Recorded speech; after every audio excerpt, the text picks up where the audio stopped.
All right, let them in. Hi, Thomas.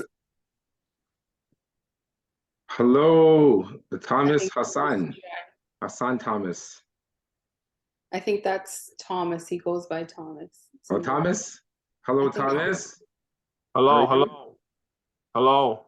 Hi, Thomas. Thank you for joining. Thank you for joining. Thank you. Thank you. We just lost connection. I know we did. I apologize. I really apologize. I don't know what happened there. I apologize. No, because what I was doing is, you know, the list that you sent last week? Yeah. At the last event, I started calling all of them to invite them to this. Okay. Okay. Like, Richie sent it to us last time, so I called everybody that attended that filled out their survey last week. Got it. To jump on. Got it. She's frozen. Who's frozen? Hi, Me? Miss Francisca. Yeah, you were for a bit. Oh, no, I wasn't frozen. I wasn't frozen. Look, it was an illusion. I was really here. I was here. he was sitting still. Okay, all right. We got people joining us. That's amazing. You know, everyone interested in real estate. Now that's exactly what we need. We need everyone to come together, come as a community, right? And you know, build with each other. Build, right? There's more that we could do with each other, you know, than by ourselves. Right now, so many opportunities are open up in large corporations who are actually partnering. So they're corporations, but they're partnering because it's a group of people that are actually doing this, right? And right now their plan is to scoop up everything, every property that's available right now. As the rates are high and individuals, it's more difficult for individuals to buy. You know, the corporations, which are a collective of companies and people, are pulling the resources together and they're buying property. Right, so we gotta be on the same wave as them, and that's pretty much what we're doing right now by having this summit and frequently, you know, doing the summit every month, getting everyone up to date on what's going on in the industry, what's going on in the market, you know, coming together with different real estate agents, mortgage brokers, real estate investors, right? Multiple people pretty much coming together looking for opportunities and seeing how we could pool our resources to make things happen, right? It really is that simple. That is what we're looking to do here, you know, and we're just, you know, professionals in the industry. We're giving our insights. If you're a professional in the industry, you know, this is a platform for you as well. So, you know, although myself, Cathie, and Portia are the main guest speakers for today, everyone is allowed to contribute to this summit, right? It's a collective thing that we want to do and bring people's attention to opportunities and also resources, right? Because without the resources, the best opportunity could be in front of you. But if you don't have the resources, then how can you make it happen, right? So that's the main thing why, you know, I'm so excited of the turnouts that we're getting every month, right? And I want to shout out Portia, you know, because to be honest with you, this month almost didn't happen. And then Portia reached out. She said, "Hey, are we going? Are we doing this?" I'm like, well, it seems like, I don't know if there's interest. It's like, well, yeah, there's interest. I'm interested. Let's go. I'm like, all right, let's go, you know? And Cathie's always down, you know? Cathie's always down, which is amazing. You know, so thank you for everyone who's joining us. You know, I'll see some names here. Francisca, our fellow wealth creator, is here with us as well. Also investor. She has properties already. We have Inderjeet. Hello, Inderjeet. Welcome. Thank you for joining us today. Freema. We have Julianne here. We have Janet here. We have Thomas. We have Jean. We have Chris. Amalara, wealth creator. Amalara, yeah. You know, we have Michelle. We have Zach. Alex is joining us right now. You know, so and as the day goes by, we know people come in and out. You know, and we thank you for, you know, sharing this evening with us, right? And you know, we're gonna go for about an hour or longer if you guys want to go for longer, but we have designated an hour, you know, to pretty much go over, you know, what's happening in this real estate market, right? So I'm going to get started, right? I'm going to share my screen, right? And so pretty much what we're talking about today, as you know, in the summit, this is the Partnering to Invest in Real Estate Summit, right? And what do we mean partner to invest in real estate?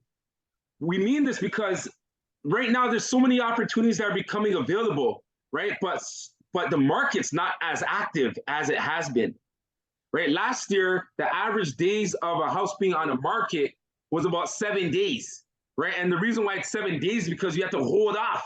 You couldn't just sell it right away. You have to wait until the offer presentation date, which was 7 days. And then on the offer presentation date, we're getting 20 offers, 30 offers, all kinds of offers. And people are just throwing all their money at the house. They don't care what they pay, all kinds of money because the rates were low, right? So in terms of their monthly payment, what they're paying was fairly low, right? So they'll, as long as they qualify, they would throw all kinds of money at the real estate. And we've seen the market skyrocket, in terms of prices. The prices, went through the roof. We've seen townhouses go from 400,000 to over 1.4 million. That's over $1 million they went over in the past 10 years for a townhouse. That's what we've seen happen in the past 10 years, right? And right now, at that time, everyone's saying it's going to burst. The market, there's going to be some kind of correction, but it just wasn't happening. And then COVID hit. And then when COVID hit, we were like, okay, now something's happening. This market's going to turn around because COVID. And it didn't happen. When COVID took place, it even went higher. It went up another 200,000, 300,000. I was like, holy, when are we going to get in, right? And, this kept going on until recently, right? Which was last year, and approximately February of 2022 is when the Bank of Canada said they would be increasing the interest rates, right?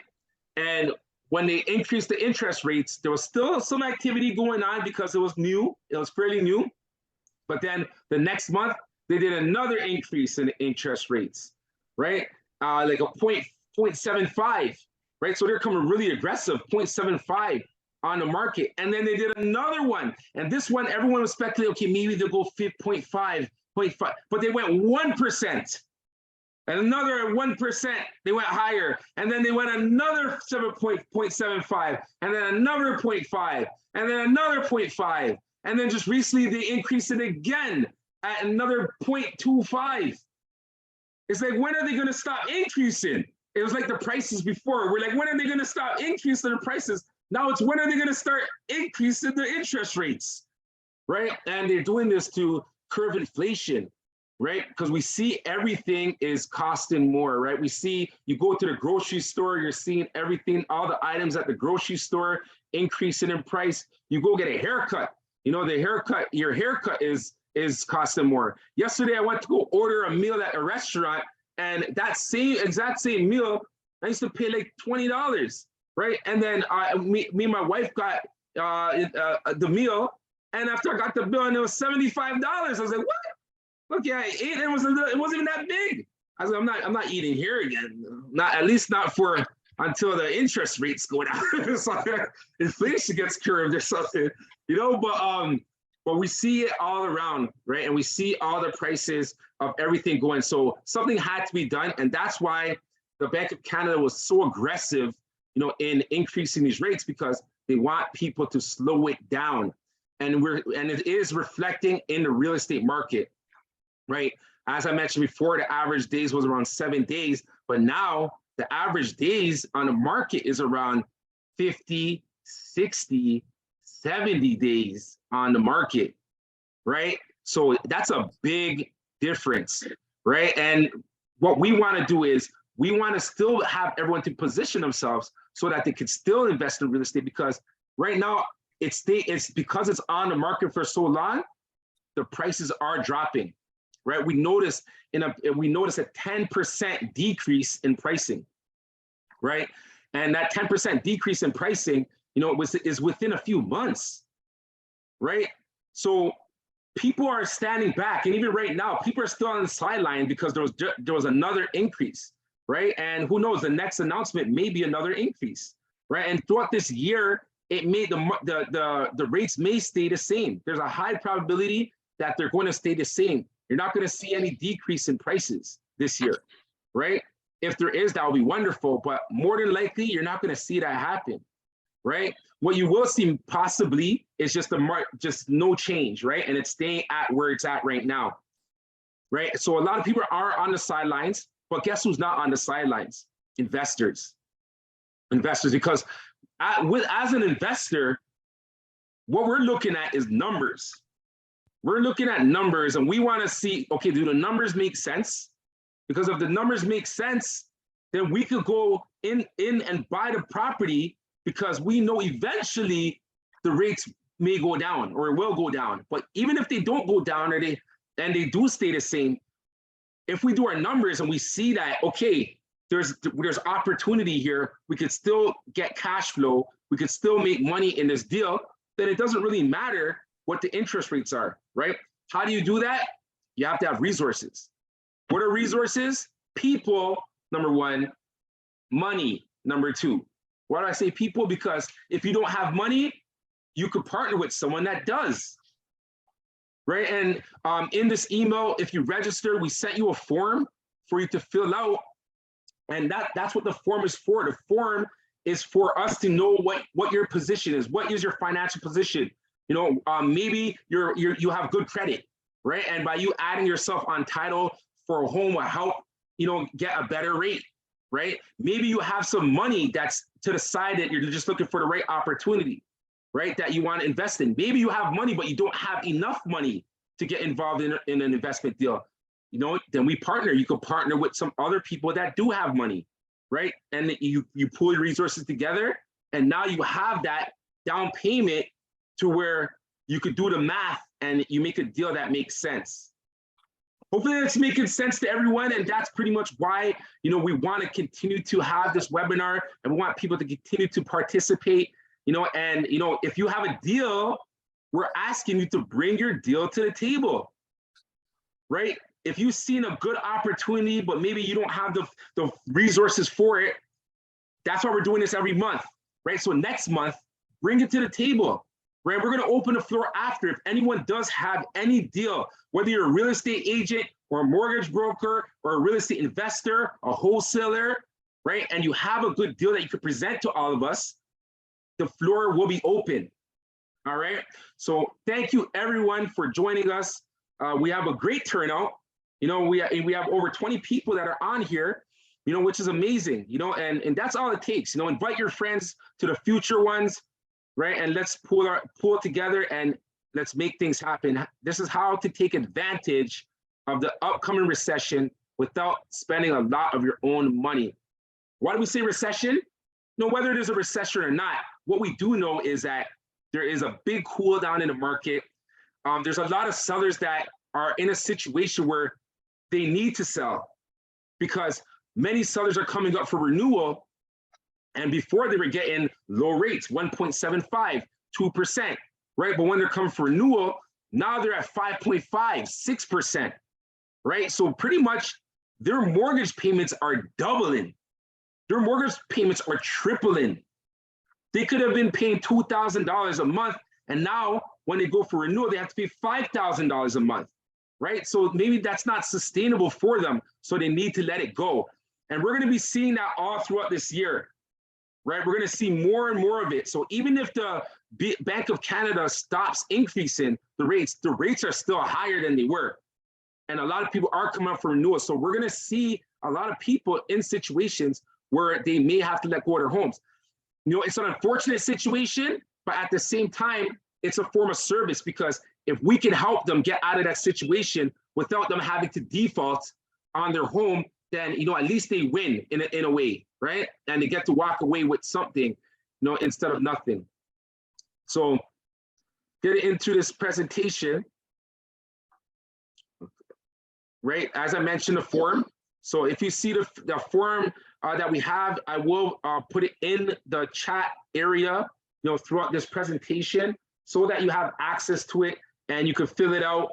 And, you know, just let us know questions, just simple questions like, you know, how much do you have invested? What type of investment are you looking for? You know, what areas are you interested in, right? Are you interested in partnering, right? Are you just looking for something for yourself, right? So all these different questions are in this survey. It's going to help us reach out to you and see how we can cater to your needs. All right, my name is 𝗥𝗲𝗃𝗀𝗁, right? I am your host for today, and we have our guest speakers who I'll be introducing as well. I am a wealth creator, all right? I'm a full-time real estate broker, and I'm an investor, real estate investor as well, entrepreneur, right? And I am a life coach. I have a program, you know, that's growing.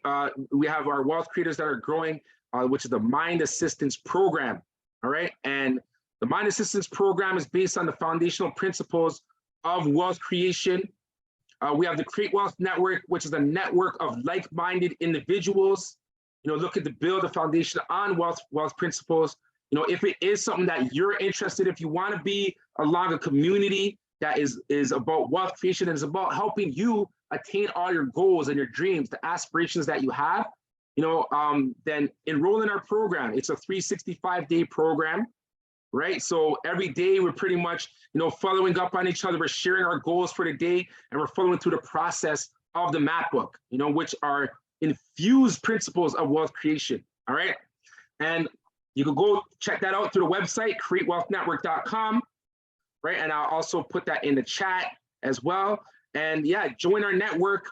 Our network's a platform as well, you know, for opportunities like this one. We're looking for more people to come on board and present information to people. Let's get everyone on this. This is a new era news. This is a news that we need to know.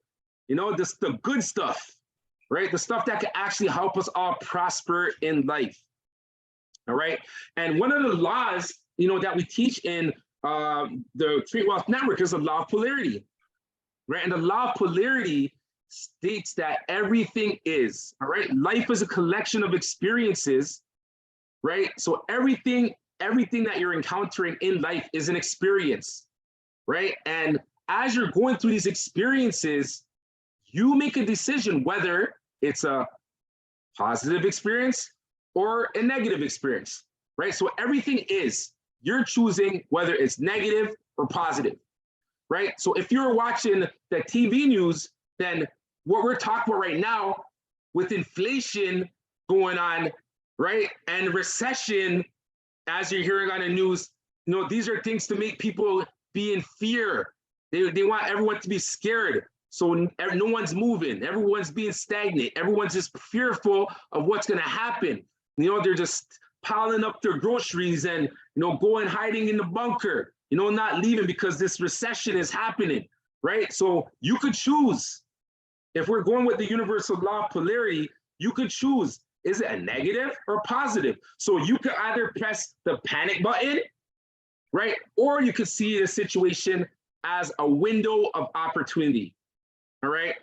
We choose to see it as a window of opportunity, right? And that's why we're doing this webinar frequently every month, right? And we thank everyone for coming on. We see more and more people are joining us, right? And we want you to see this as a window of opportunity, because if you're pressing a panic button, you're inside your house, how are you supposed to see the deals that these big corporations are capitalizing on, right? They say there's gonna be a gap between the wealthy and the poor. No more middle class. They want to eliminate that, right? So we got to get on the wealthy side. We got to move up on that side. But if you're in the panic mode, then you can't even see those opportunities for you to be in that position, right? So see the window of opportunity that's in front of us, and everyone that's on here does see that. That's why you're here with us today, right? So let's see this window of opportunity. We're going to go in deep. We want to talk about opportunities for you to look at right now, you know, in the market of real estate. All right. So speakers today, we're going to have Cathie Decicco, right? She's a full-time realtor, and she's going to be talking about assignments and closing on pre-construction. Right now, there's so many pre-construction opportunities that are happening and so many assignments. There are people who purchased property last year or 2 years ago, right? Or a few years ago. And now, based on the new rates and stuff, when it's coming to closing, it's not as easy for them to close on their property, right? So they may be looking to let go of these properties that they have, right? So there's a lot of good deals. And in pre-construction, we're seeing it all over. We're seeing builders giving cash back. We're seeing builders giving better deposit structures. You know, all these new things are being implemented because, of course, the real estate is there, it's available, right? And everyone understands that it's not the market that it used to be, right? So there's a lot of opportunities that are opening up right now, you know, and that's why we want to come on here every month so we can keep you up to date on, okay, this is what's happening, this is what's happening, right? We'd love to give you all a call every day, right? But and if you filled out the form, we'll definitely be calling you directly just to get a better insight on, you know, what you're looking to do. But, you know, this webinar is here for you to, you know, open the floor, ask your questions, and also share your ideas. You know, if you're a professional in the trade as well, bring some deals to the table. We have Porcia Boateng, you know, a mortgage specialist, financial and credit coach, right? And she's going to be talking to you about credit strategies, right? How your credit situation really matters, right? And that's pretty much what we're here to go and show you over. Again, like I said, bring your deals to the table. We're going to be going for about an hour. If you guys want to go for longer, we could go for a little bit longer as well. Okay, so this is something that we're doing once a month. All right, so first things first, we're going to start with Mrs. Cathie Decicco. Cathie. Hello, everybody. Thank you for the intro. I'm actually going to share my screen. Can you just, Richard, can you unshare yours so I can share my screen? I did already. No, it's not letting me share.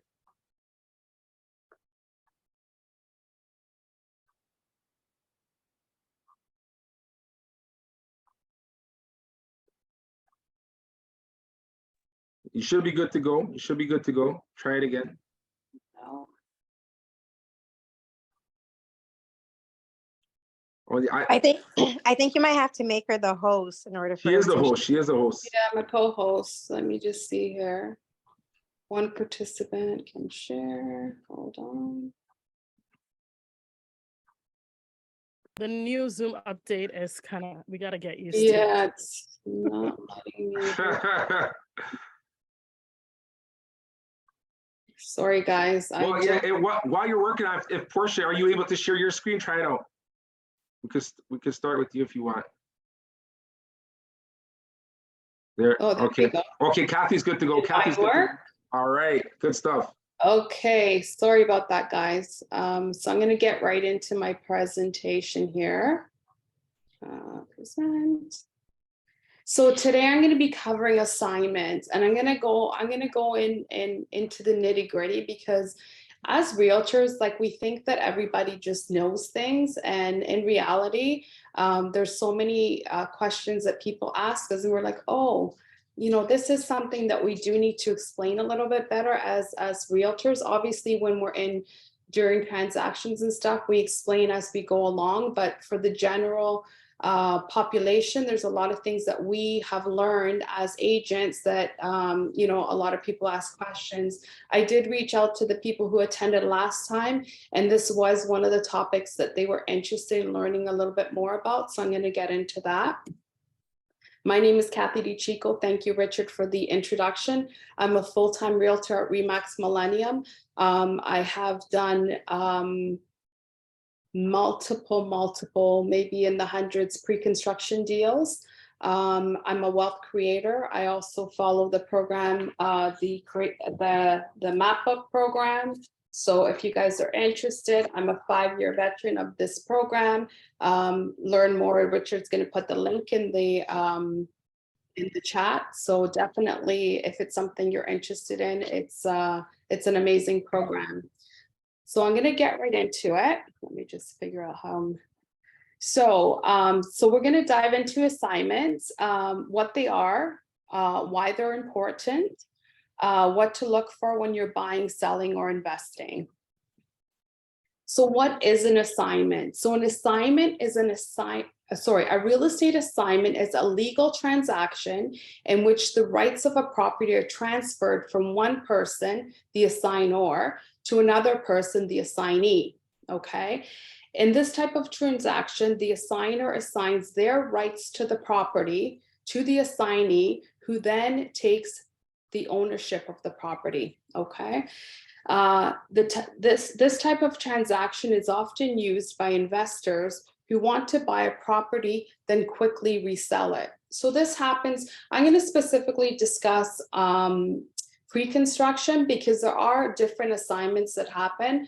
Wholesalers do assignments. So you'll see if you're looking at any wholesale products where wholesale or wholesalers will go out and they'll find properties, and you'll see in there when they're advertising those, if you're on an email list for a wholesaler, you'll see assignment fee included. So that's their fee for doing the assignment, but we're going to talk a little bit more specifically about pre-construction. So when do assignments occur? So when you're buying a pre-construction product, so a condo or house, this is where the assignment will be first introduced. So it's part of the agreement of purchase and sale. So not all pre-construction products allow assignments. So there's some cases where builders, they want to build communities and they don't want assignments to happen. So they want people who want to actually live there, come and buy from them and avoid speculators. So speculators is the same as an investor. But when builders talk about to us as realtors about speculators, it's almost like they're saying a nasty word to us. They don't want speculators coming in because it drives up the prices and then sometimes competes with their product. So, again, a speculator being someone who invests in real estate with the expectation of making a profit by reselling the property at a higher price. Speculators often buy properties with the intention of quickly flipping them for a profit using the assignment process. Other pre-construction products only allow for a limited number of assignments. So you'll see some condominium buildings where they'll introduce the building through their platinum agent brokers and have an assignment clause in that agreement. And then only those people will be able to assign. They may add a fee for it down the road, but typically they'll limit the number of assignments within that particular building.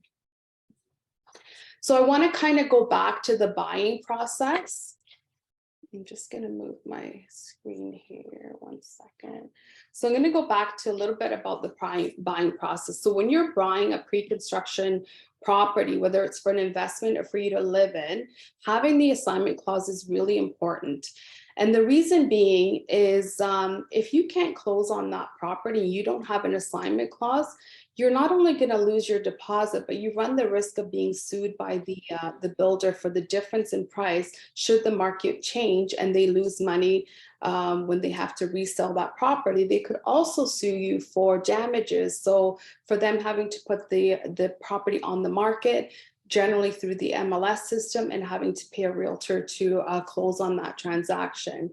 So it's really important. I always recommend to work with a realtor when you're buying pre-construction. And the reason being is a lot of people think, oh, I'm going to go to the builder. I already signed up with the builder. I'm going to go direct to the builder and I'm going to get the best price, or I'm going to get the best deal, or they're going to include something extra. So, but when you enter a sales office or a presentation center to buy a condo, you're not actually speaking with the builder. The builders hire realtors or real estate brokers to come in and do the sales process for them. So the big condominium projects, they hire, there's listing brokers like Baker Real Estate, there's Rare Real Estate, and they come in and they do all the marketing and the packages. So when you're speaking with them at the sales office, those agents are representing the builder. So I underlined and highlighted represent, because who is representing you if they're representing the builder? You're not being represented. So, and then the contracts for new construction, they're 90 pages long, and you're not going to take the time to read through those. So professionals who are well-versed in pre-construction, we will take measures to ensure that you're protected along the buying process. So when purchasing a pre-construction single family home, once you sign the agreement of purchase and sale, that agreement is firm and binding. In pre-construction condominiums or condo towns, there's a law in Ontario that you must have a 10-day cooling period. So in the case of a single family home, versed professionals who deal in pre-construction, have relationships with builders, will either have access to the agreement of purchase and sale prior to the project being released, or they will request the agreement of purchase and sale from the developer so that their buyers have the opportunity to review and look for different things within that agreement. So we always recommend that agreement of purchase and sale, this is a big investment you're making. Spend the couple of $100s and bring it to a lawyer for review. Now, the reason you want to bring that to a lawyer is, first of all, you want to know if there's an assignment clause in the deal, which generally you would, that's one of the questions that we ask as realtors. Is there an assignment clause, and are the levies capped? Those are the two big major points when buying pre-construction where people can get into a lot of trouble. Even if it's a home that you plan on living in or a condo that you plan on living in, what happens if the market fluctuates the way it just did and interest rates shot up and you no longer, appraisals are coming in low, which is a big point, you no longer qualify to buy that. Without the assignment clause, then you're stuck. You have to close on that. And obviously, if you are working with a realtor, then we do whatever it takes to make sure that you can close on that particular project. Now, when you're bringing these agreements to the lawyers, it's always a good idea to work with a lawyer who is well versed in pre-construction. The clauses in pre-construction agreement of purchase and sale are very, very different from clauses that are in a resale property. So with like I said before, the pre-construction condominiums, there is a 10-day cooling period. So that's the time when you're going to take that agreement and have your lawyer review it.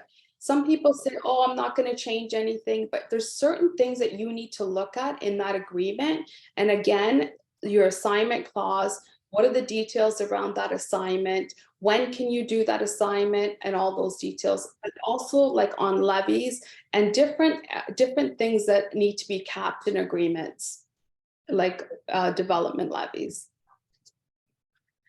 So again, with the buying process, so what is important? So this is when, sorry guys. Okay, so this is when you're looking for the key factors in the agreement purchase and sale, especially for investors. So investors, again, they're looking for the assignment clause, making sure that it's in that agreement. Typically that assignment clause is found as an amendment, because what builders will do is they have their standard agreement of purchase and sale, and then they're going to allow a certain number of buyers to have that assignment clause. So people will contact us, when they're ready to sell and say, oh my God, where's my assignment clause? And generally you're going to find that at the back of your agreement. And then for end users, you want to look for those little things in the agreement. I talked about the levies. So development levies or charges are levies that are imposed by the city, which we all know something has recently changed on that, and they're not going to be charging levies. So those costs are going to go directly to buyers. But what's happened in the past is developers will say, the levies are not capped, meaning that they can charge you whatever they want at the end of the day. And people have gotten into trouble where builders have charged them $30,000, $40,000, $50,000 for levies, and those have to be paid on closing. So that's one of the things. There's a lot of little things in pre-construction agreements that lawyers will cap for you. So just to safeguard you, and at least at the end of the day when you're closing what you have to bank for. So when can you assign your investment? So the assignment clause usually contains the stipulations for assigning your unit. So some builders will say, okay, well, you can start your assignment process when the building is 90% sold. You can assign it when the roof is on. You can assign it when we're 30% occupancy. So it's usually in the agreement of purchase and sale. So the reason they do that is because they don't want you competing with their sales. So you can't walk into a sales office today and assign a unit tomorrow. You have to wait. You have to wait. And I mean, obviously it's good to wait because then you're going to appreciate in value. Now, a lot of people ask about the assignment fee, and there's usually some confusion over it. Some people are like, oh, I don't want it in my agreement because then I have to pay. No, you don't have to pay. So the assignment fee, it's written in the agreement. Some builders will offer it for free as an incentive, and then others will charge you. Sometimes it's free, and then they charge you at a later sales stage. But it's always written in your agreement. Now, the one thing to note, nothing is ever free. So when they say free, it's not free because you will be responsible to pay the lawyer fees for closing that. Sometimes the builder lawyer, you'll be paying them and you'll be paying your own lawyer for the transaction. So that's something to watch out for. It's not completely free. Okay, and then the other thing, people will, like I was saying, people don't want that assignment clause in there because there's a fee, but you only pay, let's say the builder says, okay, if you want to do an assignment, it's $5,000. If you don't exercise the clause, if you don't sell your unit before closing, which is the assignment period, then you don't pay anything. So it's only when you exercise the clause in the agreement is when you pay the $5,000 if that's the amount, and then obviously the lawyer fees. So how do I sell using my assignment clause? So once you've reached the time frame in which you can exercise the right to assign, you can start the sales process. So these are not easy. Assignments are not easy to sell on your own. I recommend, obviously I'm a realtor, so I'm going to recommend it, but I actually do recommend that it's like selling your own house. Why would you do that, right? So using a realtor is highly recommended. It's very tricky. And then working with a professional who knows the process. A lot of realtors haven't done assignments. And then a lot of the builders restrict the advertising of assignments on the MLS and other social media sites. So realtors who work in the arena of pre-construction, investing, we have vast databases and networks in which we can sell these type of products.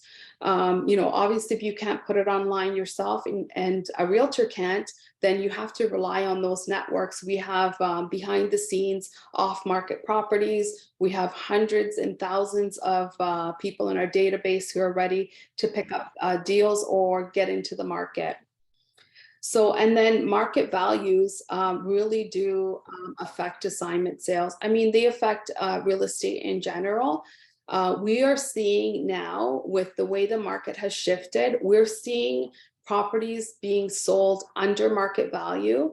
Those are typically, not the most savvy investors that have overextended themselves. They may have 2 or 3 or 4 units that now they have to close on, and they just don't have enough to close on them. So they're trying to get rid of them through the assignment process. So we're seeing assignments come in at market value, a little over market value, but you're going to see more and more coming in under market value. So the question a lot of people ask is, when do I get paid on the assignment? So there's 2 closings on an assignment agreement.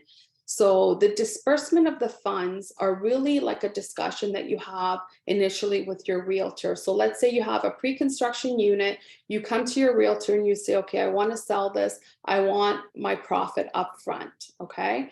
So that would mean that once the assignment closed, you're asking for your entire profit. So once a buyer has been found and secured, then there's going to be a negotiation, because not all buyers can afford to to pay the whole profit up front.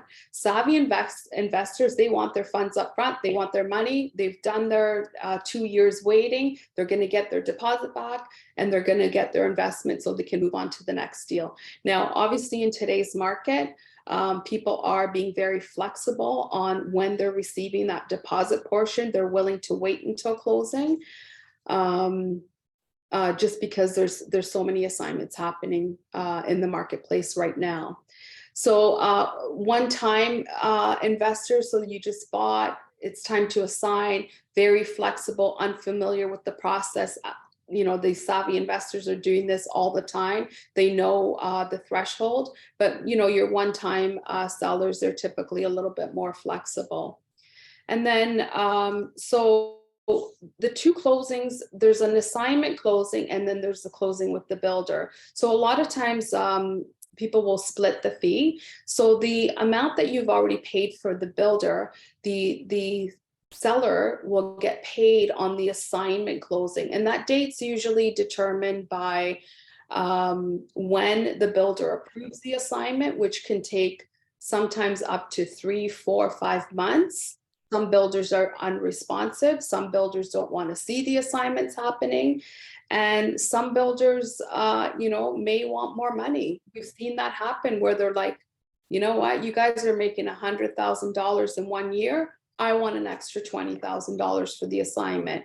And honestly, there's no law or anything that prevents them from doing that. It's not right, in my opinion, but it happens. And I mean, either if you really want that property, then you have to suck it up and pay it, or you move on. If it's not that property that you know, if there's something else out there, then, you know, you can go out and find something else.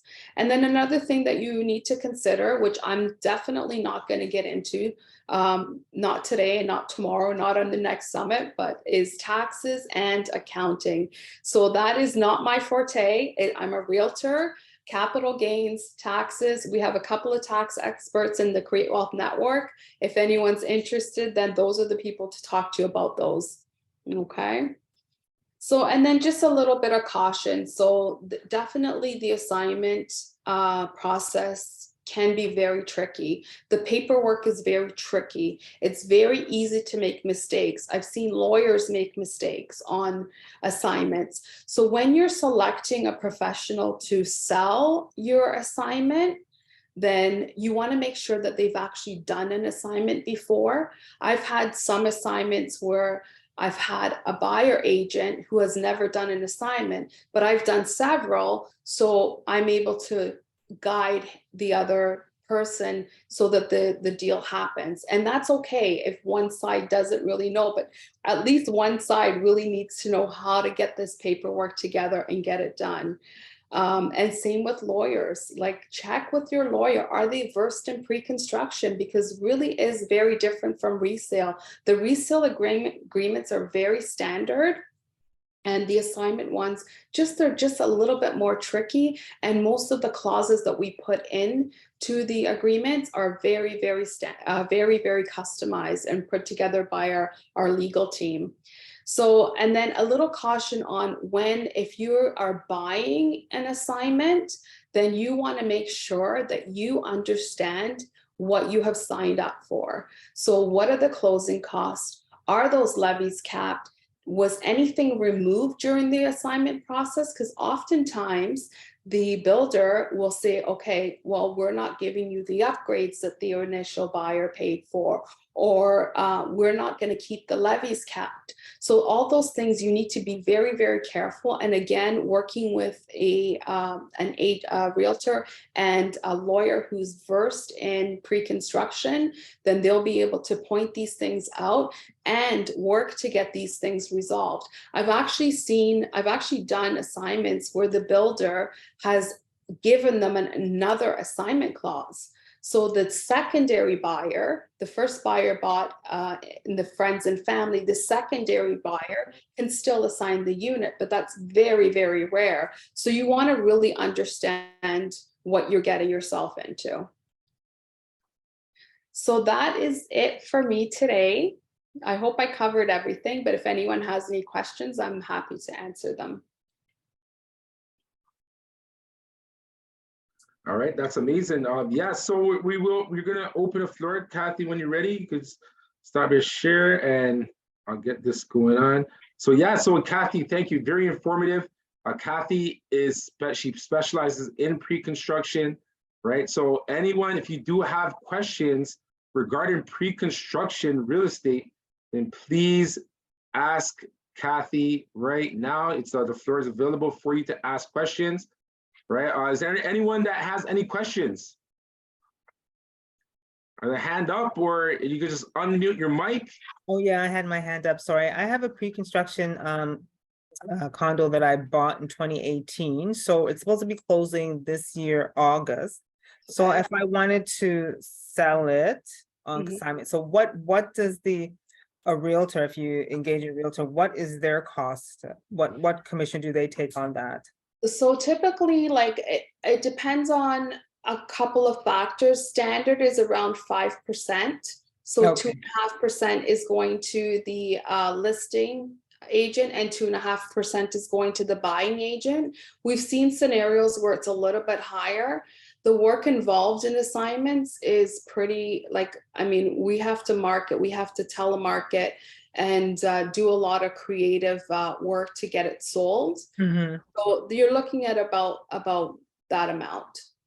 Okay. Yeah, but also keep in mind too, like, you know, when we do find a buyer for you, you know, we could work something out for you, right? But if there are two agents involved, then yeah, definitely you're looking around that amount. But as Cathie mentioned, we have, you know, extensive database of investors, and you know, there's investors here as well, and that's why we have platforms like this one, where if we could get your buyer for you, then definitely, of course, we could work something out, you know, for you. But we are in a cooperative industry, you know, so we do like to cooperate with other agents, right? We send out your stuff to other agents because for pre-construction, as Cathie mentioned before, a lot of developers don't want the property marketed. So they don't want an MLS, they don't want it on social media, they don't want you to advertise it. You know, you could just go to your direct network, right? So, you know, we cooperate with many other agents, you know, to, you know, for them to go and talk to their network, talk to their buyers. And you know, in that case, you're looking around the number that Cathie has mentioned. Any other questions? Because the property that you got in 2018, that seems like a good time that you got it. I did. I don't know if you know Universal City Condos, those condos that were built out in Pickering. Do you know those ones? Yeah. Yeah. Yeah. Okay. Yeah, Nice. got one of those. Nice. Those were going for a good number too. So you have some good windfall, even though now the market's dropping good. Yeah, you have. You're definitely in a good position right now. And that's what I'm saying. So that kind of deal right there, you know, bring it to the table, right? Like platforms like this, we're allowed to share those kind of deals on platforms like this, right? You know, so in terms of the numbers, obviously, what we can do after, we could sit with you, we could determine the number that you're looking for, and then next summit that we have next month, let's bring it to the table, right? There's probably some investors here that, you know, will probably want to jump all over that. I actually have one of the agent that worked for them was calling me last week because they had somebody that they want to do on assignment with it. So it was just kind of, okay, let me just think about it first and see and get my numbers together. But yeah, because I know it's a great location. It's prime. The first building is finished, and I have a few friends that are moving into it already. And I'm in the second building, and the second building is just about to close up this year. All right. So everyone that's on here, you heard that there's a deal that's there for you, right? So if you wanna message us, say if you're interested in you know, getting in touch. It's a 2-bedroom and a den, 2-bedroom plus a den. So that's what it is. 2-bedroom plus a den. Okay, good stuff. So what's your name? It's Janet. Janet. Okay, Janet. Please, if you don't mind, you could even send a private message to myself, Cathie or Portia. Send us your contact. Or did you fill out the form? I didn't have time. I came on late. So yeah, but I'll fill it out. No problem. Okay, good stuff. Yeah, fill out that form, and yeah, we'll definitely help you, you know, take care of that. And that's the beautiful thing with real estate, is that everybody wins, right? Yeah. So Janet, we could get you the top dollar for that. And at the same time, the investor who gets it, you know, it's such in a prime location, they could cash flow from it. They can still, you know, benefit from the same deal. No, so thank you so much for bringing that to the table. No worries. That's amazing. And then also keep in mind for everybody for anybody on here who is looking for investments, fill out the form and let us know, because we get assignment properties on a very regular basis, and we have, other agents reaching out to us in different markets, looking to sell their clients assignments, and they know we have this large, vast database, so they'll reach out to us and ask us to sell it for them. So there's always opportunity there, and like I said, we're getting a lot of stuff in different pockets under market value. So this is the time for people who are looking to get into investing. I know the interest rates are high, but like they say, you date the rate, right? Yeah. So when you're finished dating, the rate goes down. So, and Portia can speak a little bit more about that, but yeah, definitely it is a great time for those who are have been sitting on the sidelines looking to get into the market. There's definitely opportunities. That's amazing. Thank you, Janet. Anyone else have any questions before we go on to our next speaker? iPad has their hand up. Okay, iPad. Nice name. Talk to us. Hello, iPad. Whoever had their hand up, if you don't, you could go and ask your question. Hi, this is Rima. I have a question for Cathie. Hi, Cathie. Hi, Rima. How are you? Doing well. How are you? Good. I have a question regarding assignment, because I have seen so many times that the client has given a deposit of 100,000 to the builder, and now he's planning to sell. So obviously, there was a situation where we were asking that, the client was asking that he needs a deposit back separately, and my client didn't have that 100,000 because he was trying to put it towards the mortgage. How does he didn't have the money upfront? So how does this work?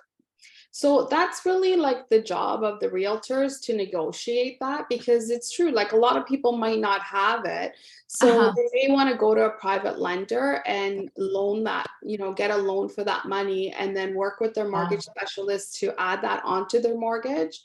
If that's the case. But typically, like when you're looking at a pre-construction condo, the builder's taking 20%, maybe 15%. Most cases at the end, you're going to be putting 20% down anyway. So Rima's also a realtor, so just make sure that your clients are, qualified to make that purchase, and that whole deposit to the builder is negotiable.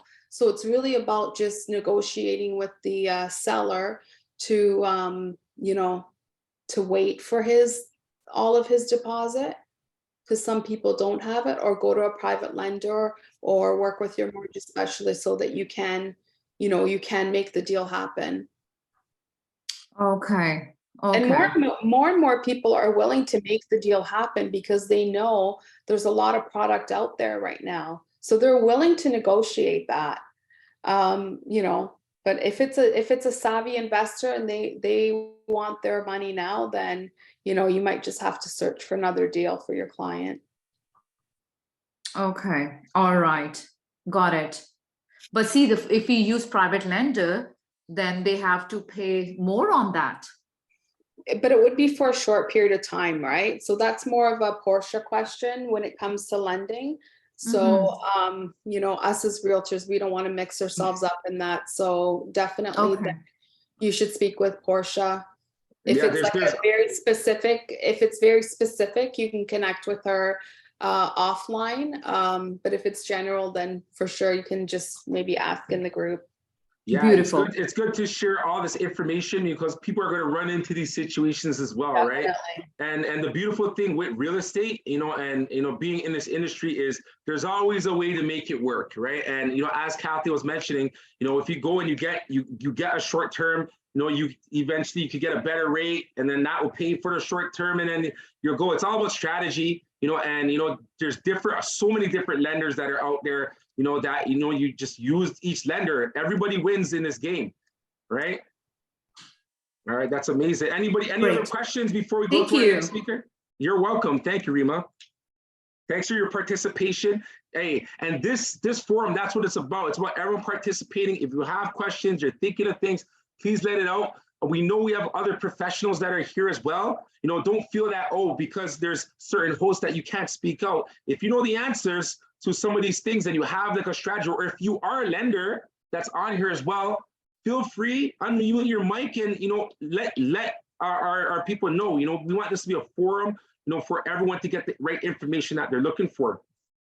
All right, so let's get on to our next speaker, right? So that was a great Q&A. We thank you everyone for participating, you know, with your questions. We're going to get into Porcia Boateng, you know, who is a wealth creator as well, and CEO, speaker, and disciple of Jesus, mortgage agent, financial and credit coach, and mom of 6 exceptional children, right? Of course, you have to put that title in because that's a job in itself.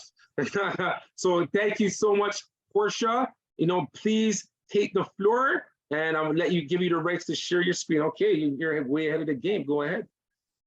Okay, so you know what? I want this to be interactive because I know that a lot of times when it comes, you guys can hear me, right? When it comes to talking about anything to do with money, credit, people tend to, you know, roll back in that turtle shell, right? But we just want to create, this is a safe space, right? A safe space. But today, in partnering up to invest in real estate, I wanted to talk about credit, right? Because a lot of us, our bad credit is costing us, right? Because on this whole thing, when it comes to real estate, if you go to any lender, the first thing they want to know is what's your credit looking like, whether it's a private lender, an A lender, a Z lender, all of them want to know what your credit looks like because your credit most of the time determine the type of interest rate that you are going to be receiving, okay? So, and then also because we're talking about how we take this recession as an opportunity, is very, very important because with the impending recession, I have, you know, a lot of financial clients that I deal with. All of them are stressed out. Oh, what am I going to do? The news is saying this. First of all, if you have the news channel, delete it. Apple News, so unsubscribe, because sometimes you have all these negative things trying to fill our energy that it affects our ability to become, you know, optimistic in this environment that we're in. Yes, interest rates are hiking, but also the opposite side of that is that the housing market is going down, right? Prices are cheaper.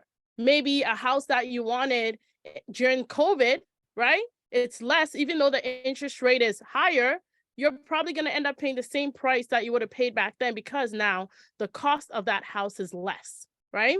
So always look at every negativity as an opportunity for us to rise above and do better. But before I go, I said I wanted to be interactive, okay? I wanted to ask, okay, has your credit ever stopped you from getting anything, right? I want us to be real, right? We're family. For the next couple of hours, we're family, right?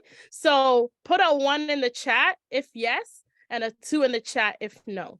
Has your credit ever become a roadblock for you in getting anything, whether it's, you know, loans, credit cards, whether it's getting anything, right?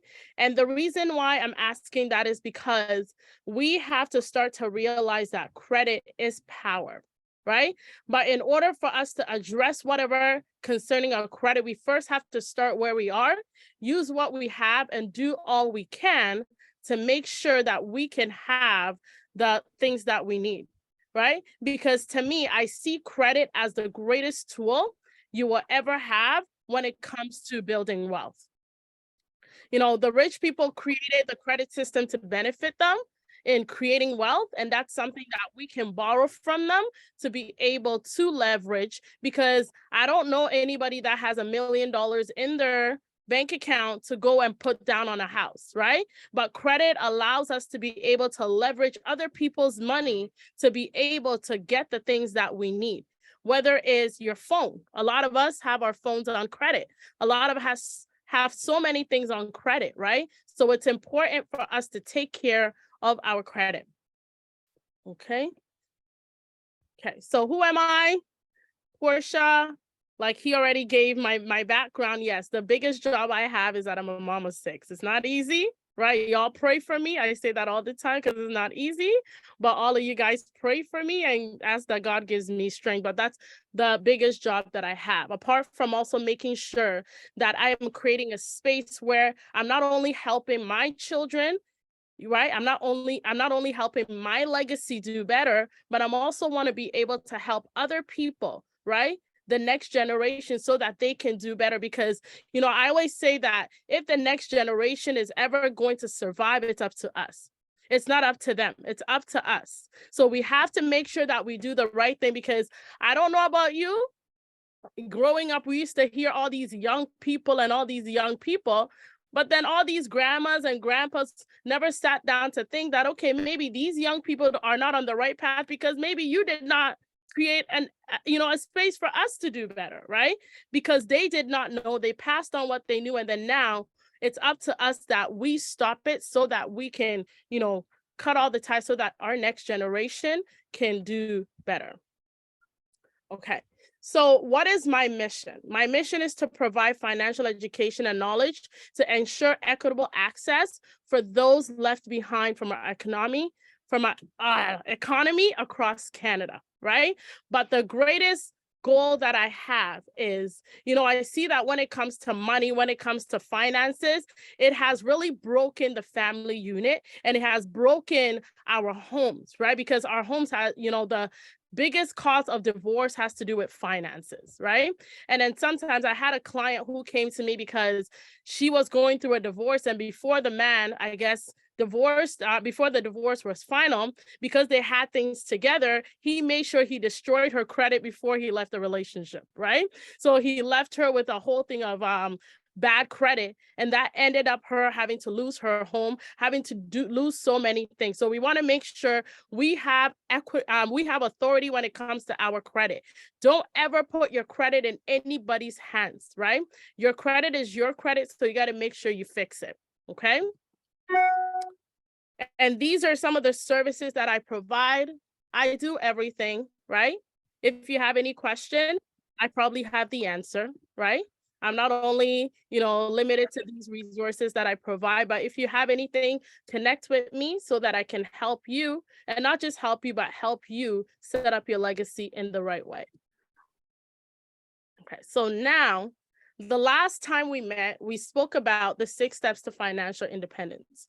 So I wanted to do a recap on the last time. So the last time we spoke about, in achieving financial independence, there are these things that you have to go through. There's processes that you have to go through. So also we have to make sure that when we are investing in real estate, that we are ensuring that the goal of real estate doesn't become a burden.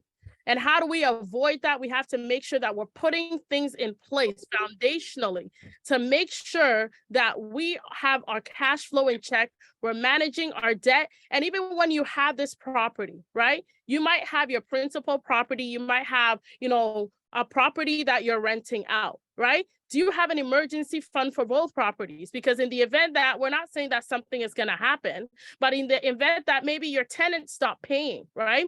How do you make sure that you can still maintain this home? How do we avoid so that we're not losing this property? Because a lot of us, we do this because we want to create wealth, right? We want to create wealth. We want to do better for our next generation. We want to leave an inheritance, because the Bible says that we have to leave an inheritance for our kids, right? We want to do that. So we have to make sure we put in strong pillars so that our children are not going to be at a disadvantage. And even making sure there's proper protection. This property that you have, do you have life insurance secured to it? Do you have any type of insurance secured to it, right? Because if that property, if you pass away, and let's say your children don't have the means to upkeep it, what's going to happen? This property that you wanted to stay in this lineage and this legacy, what is going to happen? They're going to liquidate, and then they're going to lose it. And you know how people get when they get money, right? You have all this money coming to them, and then the plan to keep this property for generations to come, to create wealth with it, it stops right there. So we have to make sure all of these, even preserving your wealth, right? How many of us have will and estate planning done? right? Even regardless, you need to have these things in place, right? Whether you're a parent or not, right? I think sometimes we think that only when we're parents that we need to implement things, right? If you have that, you might have parents. If you're no longer here, what happens to your assets? Who gets what, right? Because we're always trying to avoid where we don't have to end up in court, and then you're having to pay so much money for the government, Trudeau and his minions, to come and decide what happens to you and your family. So this is what we spoke about last time. But for this week, I wanted to share something. It says, my goal is to make 50 people realize that working on their credit is important than spending money they do not have, right? Spending money you do not have, right? So we have to make sure that we understand the value of credit. So what is credit? If anybody wants to put in the chat, what is credit? Because I think if I know where we all are at, then it will help me to kind of present and kind of communicate to everybody. So what is credit? Anybody want to put in there? What is credit? What is your idea? When you hear credit, what does credit mean to you? Right? And one thing that I always say is that credit is borrowed money, right? It's like, for example, let's say you need money and you call your friend and you're like, you know what? Can you please borrow me $500, right? That's credit right there. You borrowed money with the intention that you are going to pay back. But I find that the reason why a lot of us don't understand that concept, I just want to be real. A lot of us don't understand the concept of paying back money that you borrow, right? There are people where you will borrow them money. It's like I had a client who was telling me how she borrowed her friend needed money to pay for some courses, and she borrowed him that money, and he said that he will pay her back because she needed it within the next 2 weeks. He's like, please, I need it. I get paid. I'm going to pay her back. She said it took him about 5 years to give her back her money. Right? And even with that, she had to bug him and annoy him and keep on pestering and asking, right? So we have to make sure that when we use credit, because credit is the greatest tool you will ever have. Credit is an opportunity for you to be able to create wealth. When we look at all these organizations and all these businesses, right? They utilize debt to build assets, right? And that's one thing that Rob Kiyosaki talks about all the time, right? Because there's no taxes on debt, you can leverage debt to be able to create wealth. That's what Apple and all of them has done, right? I don't believe that Apple had all that money to start the business, right? But they got themselves into a way that they were able to have good credit and leverage that credit so that they can use it as an avenue to create wealth. So when we look at credit, it is your superpower. So if it is your superpower, that means it is up to you to make sure you maintain it, right? Because maintaining it means that you will be lenders will want to give you stuff because they see that they can trust you. They see that you have good character. They see that you're integral. If you're going to not pay your bill, nobody's going to want to give you money, right? And that's what, as a mortgage agent, a lot of times we see people with consumer proposals, we see people with all these things, and they wonder why they can't, get the mortgages and the stuff that they need. Is because they see that as something negative. So we have to make sure we take care of it. But when we look at our credit, there's two things that we have to pay attention to. We have our credit score and we have our credit report. So I wanted to talk about the credit report because a lot of times we don't focus on the credit report. We're so focused on the credit score that a lot of people even stop looking at their credit altogether because every time they open it up, they see 500. So they're like, oh my God, I will never be this. This will never happen to me. And we start getting to a place where instead of fixing it, we get into a thing where we make it worse. Right? So we have to make sure that we're paying attention to our credit report because our credit report will show us what it is that determines our score, right? Your credit report will give you the information. If anybody has ever used Credit Karma Borrow Well, when you log in, it tells you these are the things that are affecting your credit score, right? So then you're able to look at it. Am I making my payments on time? Am I, Do I have enough on here? Am I late all the time? How many inquiries am I consistently doing? You're able to see why, right? Because it gives you the actual things that you need to implement, the actual action steps that you need to implement to be able to get your credit back in good standing, right? And that determines the credit score. So I always tell people, yes, looking at your credit score is great, but also look at your credit report. And also in Canada, because credit reports are so important, because sometimes there might be fraud. Some people have never looked at their credit for 20 years. Some people have never looked at their credit, right? There could be a potential fraud. Somebody could have used your credit for something and you never knew, and it's just sitting there and it's, negatively impacting you. So at least twice a year, look at your credit report just to make sure everything on it is accurate. And if it's not, dispute right away. You can dispute with credit with Equifax, you can dispute with TransUnion, right? So make sure we're paying attention to our report, right? Because you don't want, 10 years, 6 years later, trying to, somebody go and do a bankruptcy or somebody go and do something and then it's affecting you. And then now you can't get what you want because you were not paying attention to it. So it's important that we pay attention to it. Okay. And then also, when we look at credit, a lot of people, I don't know about you, but growing up, I was told credit is bad, run away from it. Don't even look it. Don't even go there. Right. But credit is not always bad. Right. Credit is only bad when you are consistently utilizing debt that is not going to produce a positive outcome. So meaning that a lot of us have so much debt that is not producing income or asset for us, that's when it's bad. So credit card debt, right? Credit card debt, I'm not saying don't get credit card debt, but the whole goal is to make sure we're getting income producing debt, like a mortgage, right? I see so many people. I had a client who wanted to get a mortgage and he was paying about $1,200 on a Mercedes-Benz, right? And that reduced how much he could qualify for in terms of getting a mortgage because that's high, right? And his income wasn't that much. So if, let's say, this car, you're paying $1,200 a month, and by the time you're done paying this loan, you're going to end up paying way more for that car. And that car is actually decreasing in value. But remember, as the car decreases in value, what happens? That payment doesn't decrease in value. They still want that $1,200 a month. Right? So we have to make sure that when we have to be, wise in the thing, if we want to create wealth, we need to be in the mindset to create wealth, meaning that we need to understand what is a good debt versus a bad debt. Mortgage, people always debate when it comes to mortgages, whether mortgage is a good debt or a bad debt, right?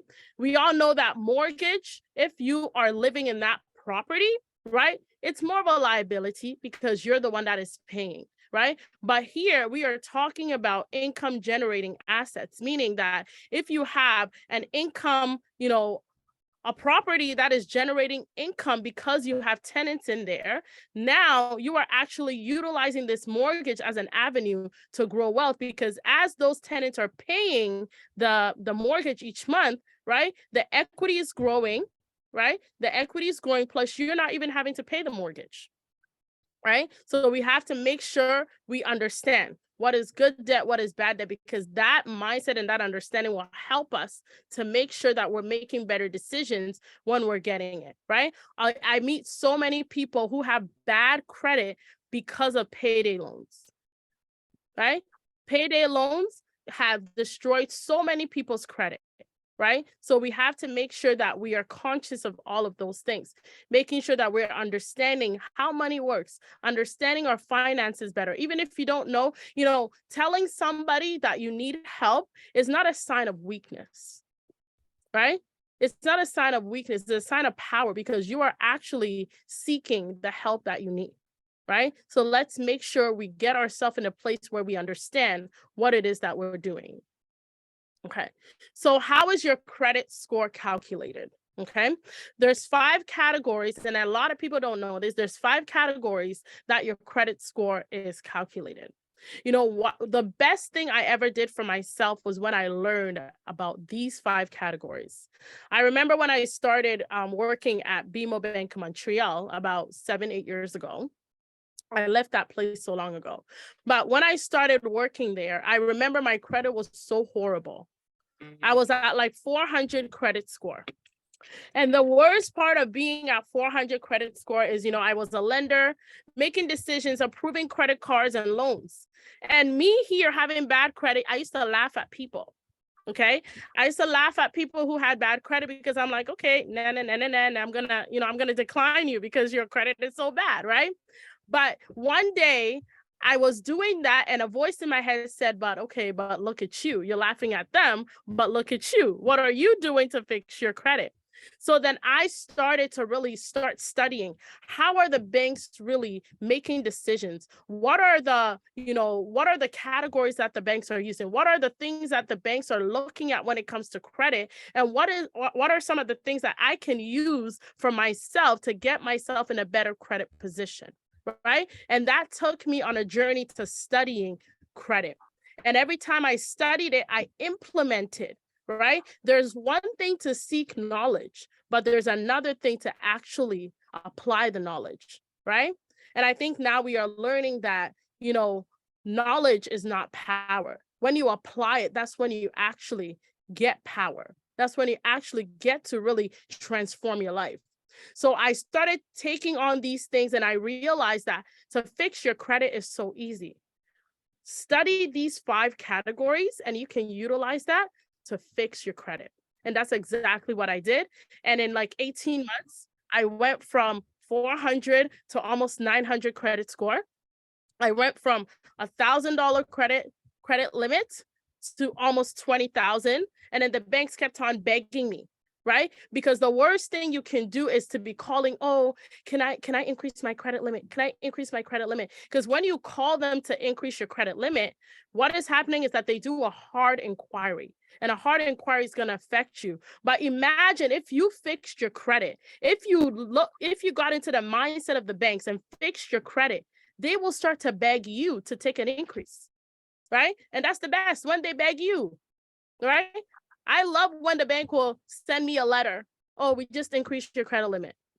We just increased your credit limit. And I've never called the bank for an increase, right? Because I understand what I need to do and how I need to position myself to be able to get what I want, right? I can literally go to a bank and I can demand the interest rate I want because credit gives me the ability and the power to be able to do that, right? To be able to negotiate. You can't go to the negotiation table with 500 credit score. They're going to laugh at you. But if you have, let's say 680, 700, 800, right? You can negotiate, right? And especially if you're a client of theirs and everything, I'm not saying that credit is the only measure that they look at. They look at other things, but credit is a major. It's very major. A private lender, right? Some people will get, I had a client who had 22% interest rate on a car loan. I almost fell down off my seat. Even credit cards are not that high, right? Right? And she had this car for like 6 years and she had hardly even, chipped away at the principal, right? When you don't have good credit, you are vulnerable, right, to these loan sharks. You are vulnerable to people coming, and then even all the time, people will be telling you, no credit, good credit, and all of that. We're like, oh my God, our credit is bad, so let me go because I'm desperate, right? But if you imagine sitting back and really looking at what do I need to do to get myself in the right place? Who do I need to connect with, right? And that's what we need to do. So the first thing that people look at is 30% of your credit score is payment history. So payment history, and if you look at the 5 C's of credit, one of the major ones is character. Payment history is your character, your ability to pay back. When they give you that money, are you paying every month? And I know that some people, not all of us can afford full payments, and that's okay. As long as you're making minimum payments each and every month, as long as you're doing that, that is good enough. Never not pay your credit card. Never not pay anything, right? Even your phone bill. When I was young, I thought I was cute not paying my phone bill, right? Because I thought 𝗂𝗃 could wait, but that ruined and destroyed my credit, right? Because your wireless phone bills are being, right, reported on your credit file. So we have to make sure that no matter what we have, whether it's your hydro, anything that's reporting on your credit, you know what, any bills that you have, you got to pay it. But make sure that the things that are reporting on your credit, right, your utilities, your financing of your furniture, everything, make sure you're paying it, because that one missed payment can cost you so much money in the long run. Okay. And then 10% is new credit, right? I know that nowadays every company has credit cards, and we have to be very, very mindful of that. One rule that when I started fixing my credit, one thing that I made for myself is that I don't do department store credit cards. I believe that it's a trap. Like, if Walmart is your vice, don't get a Walmart credit card, right? Even nowadays, Rogers has credit cards, and people are going into debt, putting their phone bills on it, and then not paying, right? If the Bay, and a lot of people have had bad credit, even our parents back in the day, getting Bay cards, people getting Macy's cards, people getting Sears cards, and going into credit situations because of that, right? So be mindful. And also, don't just apply for credit cards because they said they're going to give you 10% off, right? Because that 10% off can cost you in the long run, right? I used to work at Children's Place, and the parents were notorious for that, right? Parents were so notorious for that. You'd be like, you can apply for I remember one time this lady out, she's like, oh, every time she comes, she applies for the credit card because she wanted 10% or 20% off. And I asked her, she's like, my credit is not good. I'm like, so why are you up? She's like, because I want a discount, right? All those inquiries affect you. So we want to minimize and make sure that we're getting what it is that we need, right? 10% is credit mix. That means diversification, right? A lot of times your credit might be on the lower end, maybe because you only have just a credit card, right? Banks want to see, can they trust you with other forms of credit, right? So making sure you're diversifying in what you have.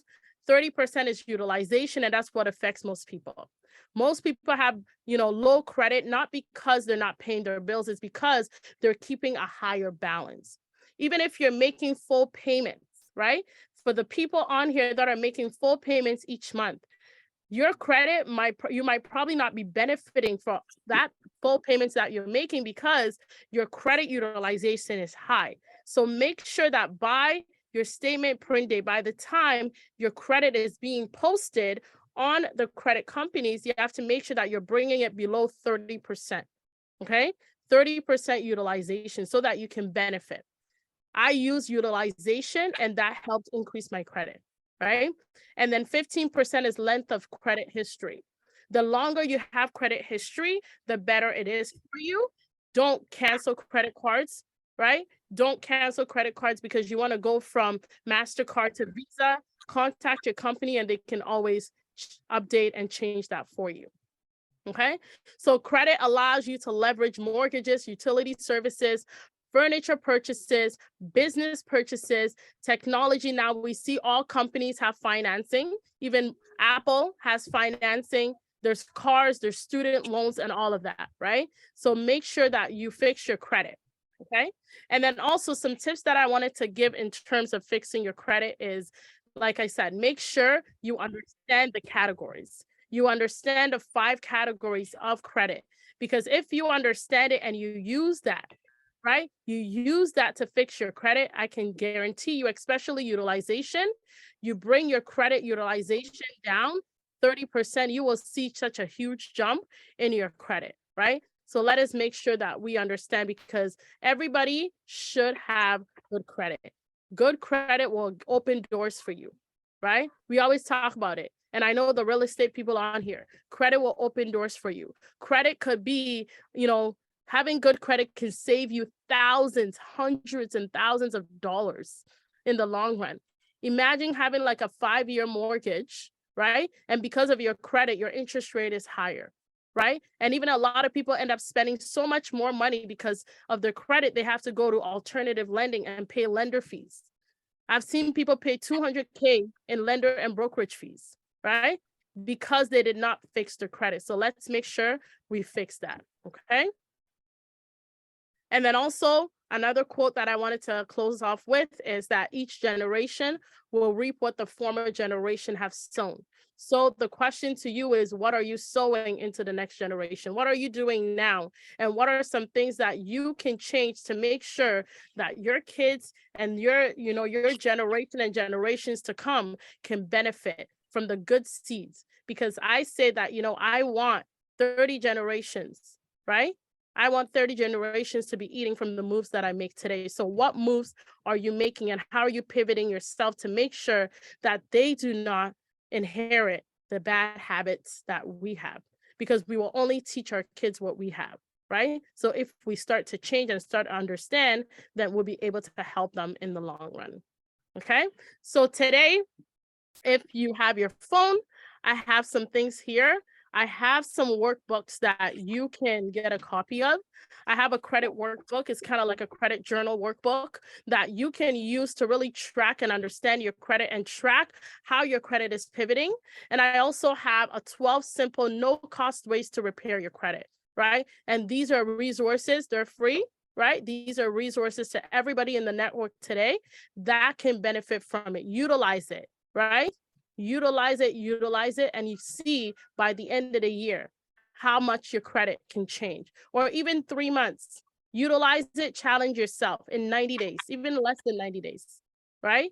I changed one thing for one of my clients and his credit went up 50 points in 2 weeks, right? Because he just followed the steps that I gave him.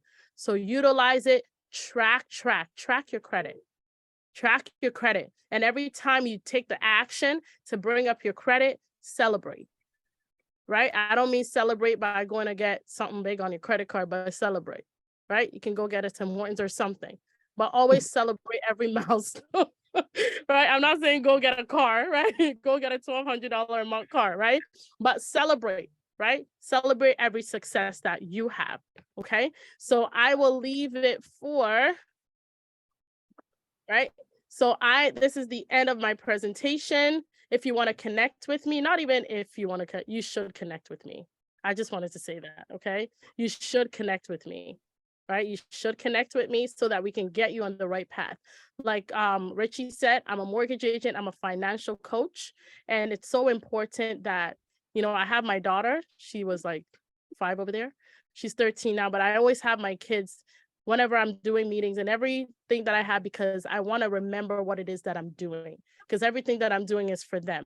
So when I have their pictures all around me, it keeps me in that mindset of everything that I'm doing is for them. So your legacy deserves for you to bet on yourself, take action, make moves today that they will eat from forever. And it is your responsibility to do that. So I am complete.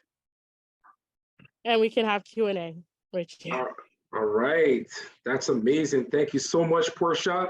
Now, I hope everyone's getting some good value from this summit. I learned things as well myself, the breakdown of how your credit score is actually evaluated. So, information is key. That's the age that we're in right now, is the information age. All right, before there was the industrial age, and now the information that is what's going to get you further, in life. It's what's going to make you prosper. It's what's going to give you those shortcuts.